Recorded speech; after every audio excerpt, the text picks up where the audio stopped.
warahmatullahi wabarakatuh. Kepada yang terhormat Bapak Ibu dosen penguji uji kinerja pada PPG Transformasi Pendidikan Agama Islam tahun 2025. Perkenalkan, saya Husnul Khotimah, mahasiswa PPG PAI Batch 3 tahun 2025 di LPTK Universitas Islam Negeri Sultan Syarif Kasim Riau dengan NIM 42511521562. Pada hari ini, hari Senin tanggal 6 Oktober tahun 2025, saya akan melaksanakan uji kinerja di SD Negeri 169 Kota Pekanbaru di kelas 6B dengan materi Hidup Damai dengan Saling Memaafkan. Terima kasih dan selamat menyaksikan. Baik, assalamualaikum. Waalaikumsalam warahmatullahi wabarakatuh. Baik, apa kabarnya hari ini? Baik, sehat, semangat, mantap, saya luar biasa. Alhamdulillah. Pagi hari ini kita lihat senyumnya luar biasa cerah-cerah ya. Baik. Dan dari senyumnya mudah bisa lihat kayaknya semuanya berada dalam keadaan sehat walafiat. Alhamdulillah. Baik. Untuk memulai pembelajaran di pagi hari ini, sebelum kita mulai Bunda absen dulu. Ada yang tidak hadir aja deh Bunda cek. Ada yang tidak hadir enggak? Ada? Semuanya hadir? Oh, berarti memang banyak-banyak bersyukur kita nih. Alhamdulillah semuanya hadir. Berarti kita semua Allah beri kesehatan yang cukup, Allah beri nikmat yang cukup. Mungkin banyak di luar sana orang-orang yang hari ini tidak sehat badannya. Sehat badannya tidak ada kesempatannya, mungkin tidak ada yang ngantar ke sekolah. Karena itu banyak-banyaklah kita bersyukur dengan cara menaati semua perintah Allah dan menjauhi semua larangannya. Baik Bunda, boleh minta tolong ketua kelas. Siapa ketua kelasnya ya? Afif, tolong siapkan ya, kita berdoa terlebih dahulu. Siap, gerak, hormat, gerak, tegak, gerak, beri salam. Assalamualaikum warahmatullahi wabarakatuh. Waalaikumsalam warahmatullahi wabarakatuh. Berdoa dimulai.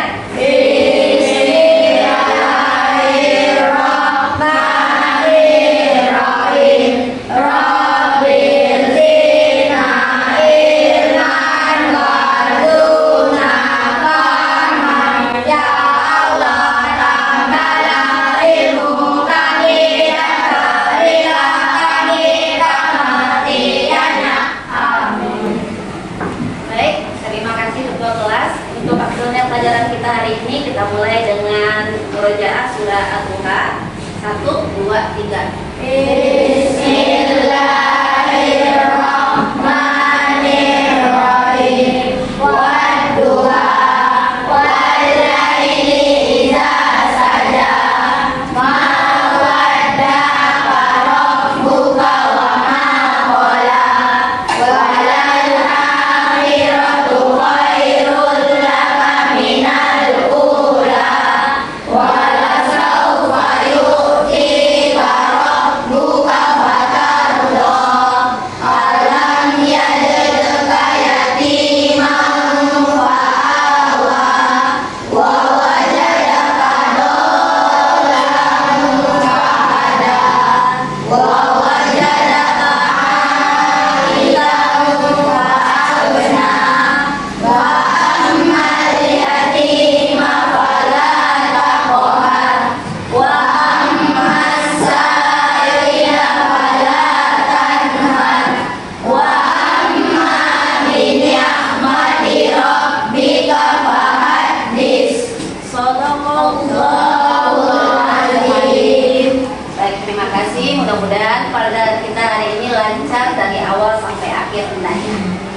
Baik, sebelum kita mulai pelajaran, karena kita sebelumnya sudah pernah belajar tentang Asmaul Husna, khususnya apa aja ya, siapa yang disebutkan 4 Asmaul Husna yang kemarin kita pelajari? Sabila coba. Al-Mughfar, Al-Afu, Al-Wahid, As-Samad. Oke, Ada 4 yang kita pelajari ya. Dari yang kita pelajari minggu lalu, coba bagaimana perasaan kamu ketika seseorang menyakiti hati kamu? Mana perasaan kamu? Kalau ada orang menyakiti kamu, perasaannya gimana? Ada sedih, apa lagi? Ada marah, ada apa lagi? Ada kesal. Intinya kalau kita disakiti orang, kita tidak merasa senang. Pasti perasaan kita kacau. Pasti perasaan kita tidak baik. Kedua, dalam kehidupan sehari-hari, kita kan sering melihat orang nih salah paham, beda pendapat, bertengkar. Kira-kira menurut kamu dalam kehidupan ini kenapa setiap orang bertengkar itu susah minta maaf? Apa yang menghalangi seseorang sehingga dia susah untuk mempraktekkan maaf? Padahal dia tahu kalau maaf itu perlu, ya kan? Menurut kamu kenapa orang susah minta maaf? Susah nggak minta maaf kalau kita lagi bersalah? Kita salah, kita tahu kita salah, tapi berat sekali rasanya untuk minta maaf. Oh tidak? Nah, itu yang akan kita pelajari hari ini. Kenapa orang susah minta maaf?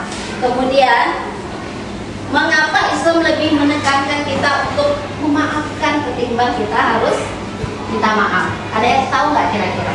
Ini kita akan belajar tentang hal ini. Kita semuanya fokus di hari ini kita belajar. Sebelum itu coba kita tepuk 4 kata ajaib dulu. Nah, di sana ada salah satu kata yang sehari ini kita pelajari, yaitu tentang maaf. Coba 4 kata ajaib. Kalau berbuat salah bilang maaf, maaf. Kalau butuh bantuan bilang tolong, tolong. Kalau dapat hadiah bilang terima kasih. Kalau nggak mau lewat ucapkan permisi. Baik, terima kasih semuanya. Boleh kita lihat video dulu. Beberapa hari ini mungkin ada yang lihat di media sosial tentang perkara bullying. Bullying apa yang terjadi? Baru-baru ini, beberapa hari yang lalu, di akhir bulan September, seorang pemuda SMP umurnya 13 tahun dijemput polisi ke sekolahnya, ke dalam kelasnya. Gara-gara apa? Gara-gara dia membunuh temannya sendiri. Mulainya dari mana? Dari bullying. Coba kita lihat videonya ya. Ini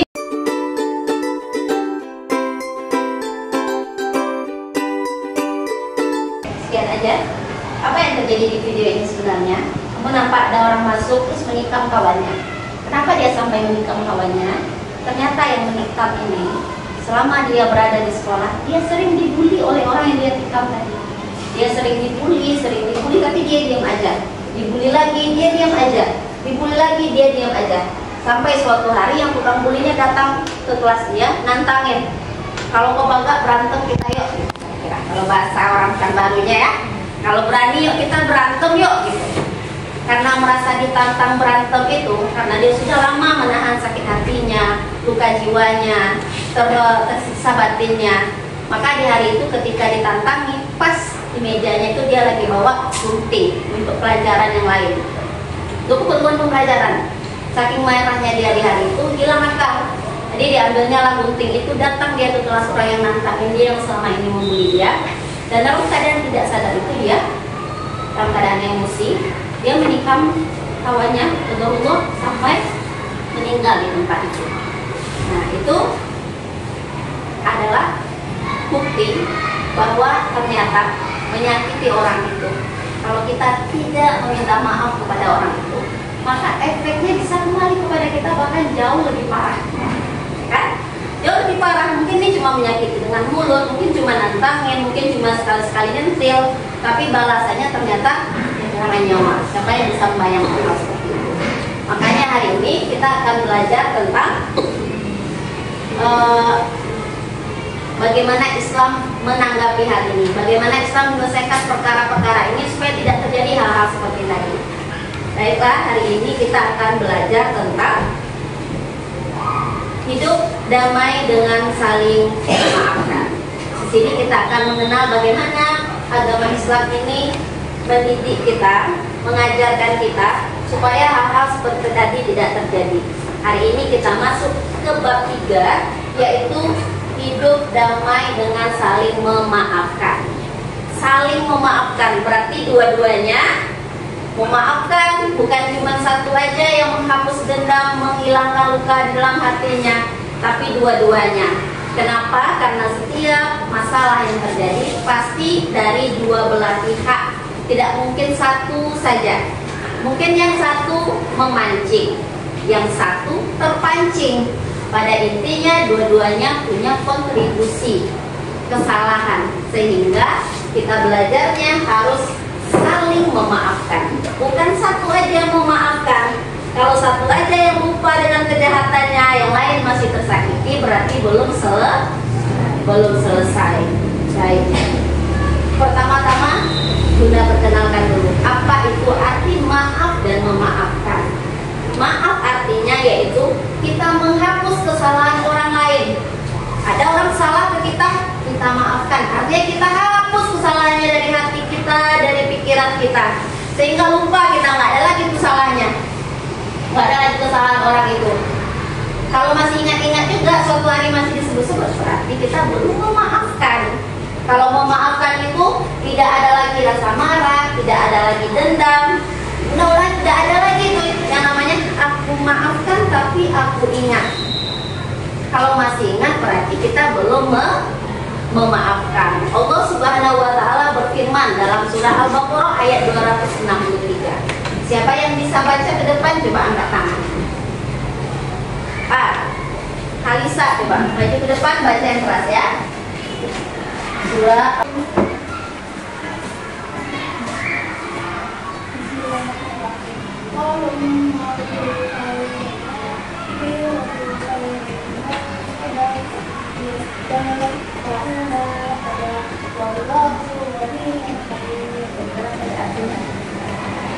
perkataan yang baik dan memberi maaf lebih baik dari sedekah yang diiringi dengan sesuatu yang menyakitkan perasaan si penerima. Allah Maha Kaya lagi Maha Penyayang. Terima kasih. Boleh tepuk tangan. Terima kasih Kalisa. Udah ulangi ya, artinya aja kita ulangi. Perkataan yang baik dan pemberian maaf lebih baik daripada sedekah yang diiringi dengan sesuatu yang menyakiti hati atau perasaan si penerima. Ketahuilah bahwa Allah Maha Kaya lagi Maha Penyantun. Di sini disebutkan bahwa memberi maaf itu lebih baik daripada kita ngasih orang tapi kita sakiti perasaan orang itu. Jadi lebih penting kita santunnya daripada kita ngasih tapi kita sakiti. Makanya kita dianjurkan ketika memberi pun kita memberikan lebih baik daripada menerima. Ngasih aja kita nggak boleh menyakiti hati orang, apalagi ketika meminta. Makanya kita dianjurkan untuk memberi dengan baik. Memberi dengan baik. Memberi pun kita tidak boleh menyakiti orang, apalagi kita tak memberi apa-apa kita sakiti pula perasaan orang. Nah, makanya yang terbaik lebih tinggi lagi daripada itu, kita memberi orang dan sekalian kita memaafkan kesalahan orang kepada kita. Karena di sini disebutkan Allah Maha Kaya lagi Maha Penyantun. Allah aja yang kaya, yang segala sesuatu dia punya, dia tidak butuh kita lagi, masih santun terhadap umatnya. Masih santun Allah terhadap kita. Kalau Allah tidak santun, tidak baik dengan kita, mungkin misalkan Arif, sekali Arif ini tidak sholat, potong tangannya satu. 2 kali tidak sholat, 2 tangannya potong. 3 kali tidak sholat, 3 tangannya potong. Lama-lama tidak bertangan lagi ini. Saat lagi, ya kan? Bayangkan, Allah yang Maha Kaya aja masih santun kepada hambanya, masih mau memaafkan, masih mau mengampuni dosa kita. Apalah lagi kita ini, apa yang disombongkan sehingga tidak mau memaafkan orang. Berikutnya ada satu lagi, ada hadis dari baginda Rasulullah. Ada yang bisa baca artinya nggak tepat nih karena agak panjang bahasa Arabnya. Oleh coba baca artinya, terus kelihatan. Siapapun yang pernah berbuat zalim kepada saudaranya, baik itu menyangkut kehormatan atau hak miliknya, hendaknya segera meminta maaf dan halalan di dunia ini, sebab akan datang hari di mana harta tak lagi berguna pada hari kiamat nanti. Jika seorang memiliki amal saleh, amal tersebut akan diambil sebanding dengan kezaliman yang pernah dilakukan. Namun jika ia tidak memiliki amal baik, maka dosa yang pernah ia zalimi akan dibebankan kepadanya. Oke, terima kasih Olive. Dari hadis tadi kita tahu dan dengar semuanya bahwa ada masalah di dunia ini yang tidak bisa kita selesaikan hanya dengan minta ampun kepada Allah. Hal seperti ini berkaitan dengan hubungan kita dengan sesama manusia. Jika kita salah kepada manusia, tidak kita minta maaf di muka bumi ini, maka sampai di akhirat ini akan menjadi beban kita. Jangan sampai pahala kita banyak, ibadah kita banyak, tapi ketika kita mau masuk ke dalam surga, tertahan. Tertahan gara-gara apa? Gara-gara ada orang-orang yang belum ridho kepada kita atas kesalahan yang kita perbuat kepada dia. Dan kelak di sini disebutkan harta tidak berguna lagi. Kita semua tahu kita pun dikuburkan tidak membawa apa-apa kecuali kain kafan. Kita tahu bahwa nanti di akhirat tidak ada yang berguna bagi kita harta itu kecuali amal ibadah. Bagaimana kalau ada sangkut paut kita dosa dengan kawan kita? Si A bersalah kepada B, si B belum ridho, belum memaafkan. Maka yang terjadi kepada si A, biar kata pahalanya segunung, nanti si B tidak mau memaafkan dia kecuali dia kasih pahalanya untuk si B. Kasih pahala kita, itu berapa banyak pahala kita. Kalau nggak ada pahala, dosa si B diserahkan ke kita. Kan berat pertanggung jawabannya. Sedangkan satu-satunya modal kita untuk masuk surga itu hanya pahala aja. Yang lain kita nggak punya. Kan nggak bisa disogok malaikat itu. Malaikat tak makan, tak minum. Ada pun harta tak bisa disogok. Apalagi kita nggak punya harta untuk di akhirat. Makanya kalau ada masalah di muka bumi ini, selama kita hidup ini, upayakan minta maaf. Upayakan kita bermaaf-maafan dengan kawan kita. Dan kadang kita tahu persis kalau kita sedang disakiti orang, maka susah untuk memaafkannya. Betul? Susah untuk memaafkannya. Karena kita tahu, maka kita harus memulai kita yang dulu memaafkan orang itu. Mau minta maaf dia, mau tak minta maaf, kita dulu memaafkan. Dengan harapan kalau di hati orang itu berat untuk memaafkan kita, karena yang membolak-balikkan hati itu Allah. Semoga karena kita duluan memaafkan dia, Allah bantu kita membolak-balikkan hati orang tersebut sehingga memaafkan kita juga. Sehingga terjadilah yang namanya saling memaafkan. Karena kalau dendam tidak ada gunanya, sakit hati itu tidak ada gunanya. Tidak enak sakit hati itu, tidur tidak nyenyak, makan tidak enak, ya kan? Kalau kita sakit hati, maka maafkan aja. Tidak ada gunanya dendam kepada orang itu. Tidak membuat kita kaya, tidak membuat tidur kita nyenyak, tidak membuat makan kita lebih enak. Makanya mari kita sama-sama belajar untuk bisa memaafkan. Nah, tentunya Bunda ada tugas kelompok untuk kita semuanya. Apa tugas kita? Di sini ada sebuah kasus. Seorang teman, ada namanya Ahmad, tanpa sengaja merusak barang kesayangan teman lainnya. Nama temannya Budi. Karena ia terburu-buru.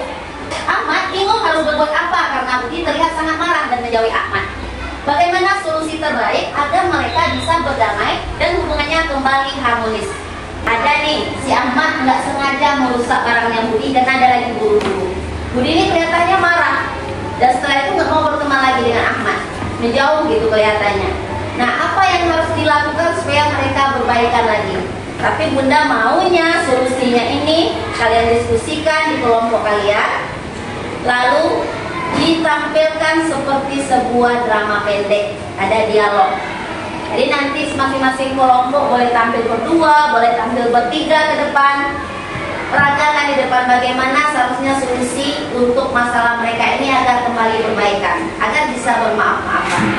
Boleh sekarang pukul 8:40 Bunda kasih waktu berdiskusinya selama 10 menit. Silakan masing-masing berdiskusi di kelompoknya masing-masing.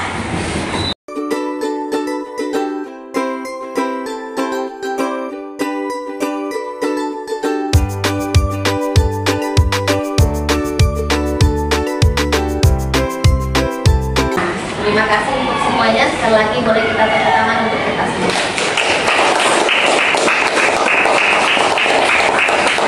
Terima kasih.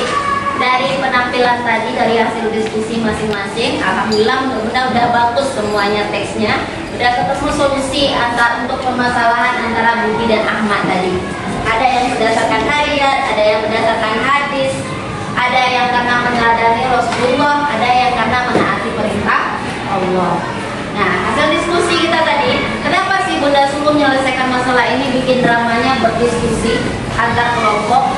Karena berdiskusi itu merupakan bagian dari kearifan lokal, budaya dari bangsa kita, yang apa-apa itu dimusyawarahkan. Makanya sila keempat dari Pancasila siapa yang tahu? Sila keempat dari Pancasila. Pancasila keempat, coba siapa?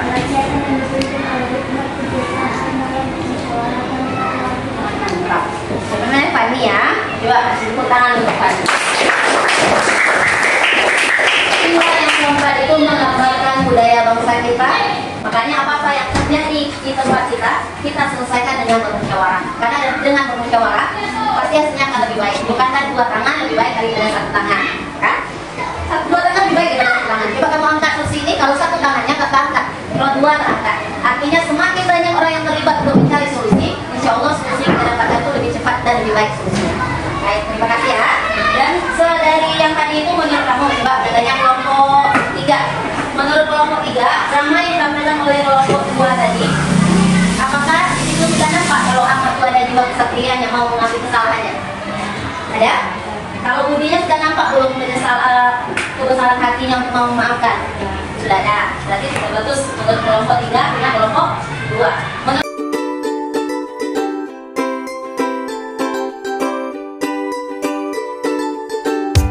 Berikutnya ada tugas dari Bunda. Ini ada lembar kerja peserta didik. Di sini ada 2 pertanyaan. 1, kita bacakan pertanyaannya ya.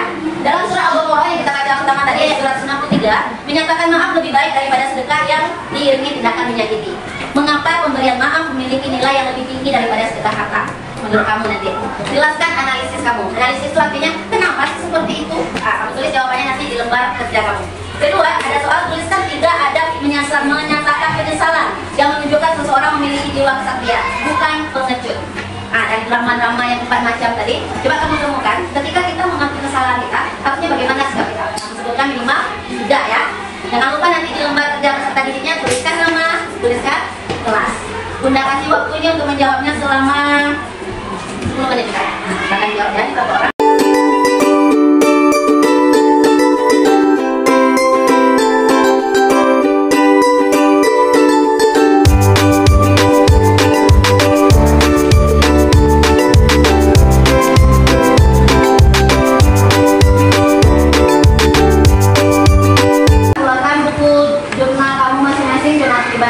Catatan agama boleh dikeluarkan, coba ditulis di buku masing-masing. Ingat-ingat, kira-kira selama ini namanya refleksi ya. Dari pelajaran kita tadi, dari semua drama yang ditampilkan kawan-kawan kamu, dari materi kita dan ayat yang kita baca tadi, kira-kira selama ini apa yang membuat kita susah untuk minta maaf itu? Coba diingat-ingat kalau ditulis di buku masing-masing. Selama ini, selama kita hidup ini, kita menyakiti orang, kira-kira apa yang membuat kita sulit untuk maaf ya, gitu. Apa yang membuat kita sulit untuk memaafkan orang juga? Coba 2 itu ditulis di jurnal kamu masing-masing. Dipikirkan aja, direfleksikan diri kita selama ini. Aku pernah salah nih sama ini, tapi kok berat sekali minta maaf. Nah, itu gara-gara apa? Tulis di buku masing-masing ya. Kemudian ini menjadi pembelajaran untuk kita.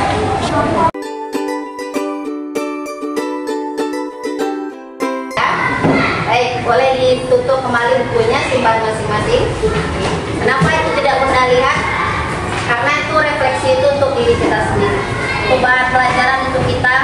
Sudah seperti apa sih diri kita tentang materi kita itu? Kita belajar tentang saling memaafkan. Nah, diri kita selama ini sudah seperti apa? Itu catatan aktivitas kita, itu judulnya aktivitasku untuk jurnal itu, supaya kita bisa mengukur diri kita sendiri. Sudah sejauh mana diri kita? Kalau sudah baik, sebaik apa? Kalau belum baik, apa yang perlu diperbaiki? Nah, itu masing-masing orang mungkin berbeda. Walaupun mungkin mudah bisa tebak juga ya. Apa yang membuat orang paling susah meminta maaf? Sebenarnya sederhana aja. Apa yang susah membuat orang meminta maaf? Apa yang susah membuat orang memaafkan? Satu, gengsi. Ya, betul? Gengsi kan? Gengsi untuk meminta maaf, gengsi untuk mengakui kesalahan. Gara-gara merasa kalau kita duluan berarti kita lemah, aku dong, ya kan?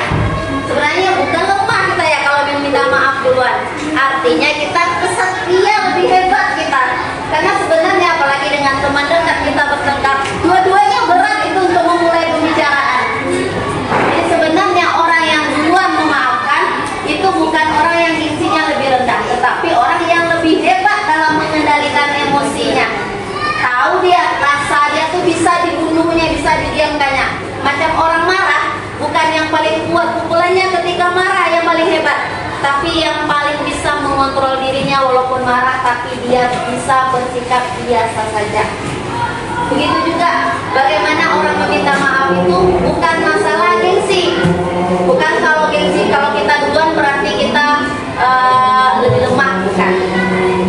Sebenarnya justru kita lebih kesatria. Rasulullah itu pernah diusir oleh orang kampungnya dari Mekah. Diusir loh, pergi ke Madinah. Suatu hari ketika Allah takdirkan kota Mekah kembali lagi ke permukaan Rasulullah, kembali lagi Rasulullah itu pernah diusir di kota Mekah.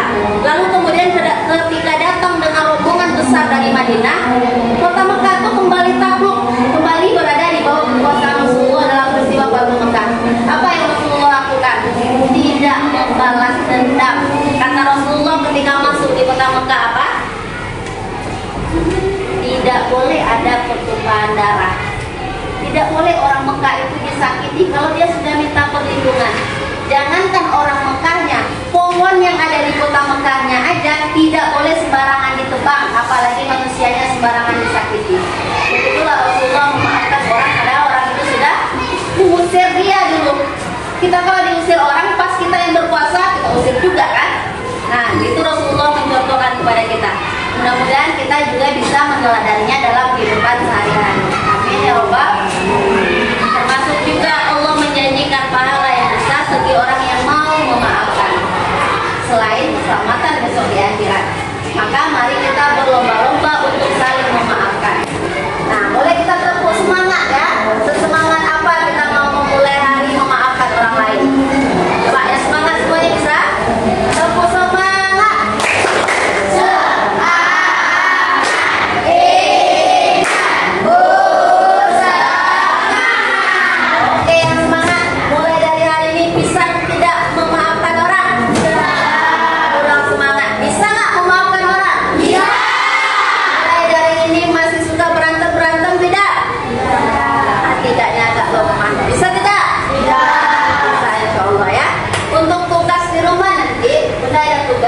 Tugasnya yaitu kamu punya media sosial, TikTok punya, Instagram punya, Facebook punya. Mungkin nggak semuanya punya, tapi salah satunya tentu punya, ya kan? Salah satunya tentu ada di rumah kamu kan? Mungkin punya kamu di HP orang tua minimal kan? Tugasnya adalah bikin postingan tentang maaf memaafkan ini. Apa aja menurut kamu keren, menurut kamu bagus, menurut kamu mantap. Nanti tag akunnya Facebook, ya. Boleh di-post di media sosial masing-masing. Siapa yang paling banyak like-nya nanti kita kasih hadiah ya. Nah, coba di-post nanti ya. Di media apa aja? Facebook udah ada, kita tag udah. Instagram udah ada, boleh tag udah. TikTok udah ada, boleh tag udah di TikTok ya. Apa? Mau bikin poster boleh, mau foto aja, caption yang mantap boleh, tapi berkaitan dengan maaf memaafkan. Mungkin bikin aja ya. Udah kasih waktunya seminggu nih. Masa nggak ada foto yang keren agak satu ya kan? Untuk di post. Nah kalau mau digambar, kamu foto gambar kamu juga boleh. Baik. Bikin aja untuk hari ini ya. Mudah-mudahan kita menjadi pribadi kesatria yang mau meminta maaf dan berbesar hati untuk memaafkan orang lain. Karena meneladani sifat Rasulullah dan insya Allah berharap pahala terbaik dari Allah kelak di akhirat. Amin ya Rabbal. Baik, terima kasih untuk hari ini. Sampai berjumpa lagi di pekan depan. Assalamualaikum warahmatullahi wabarakatuh.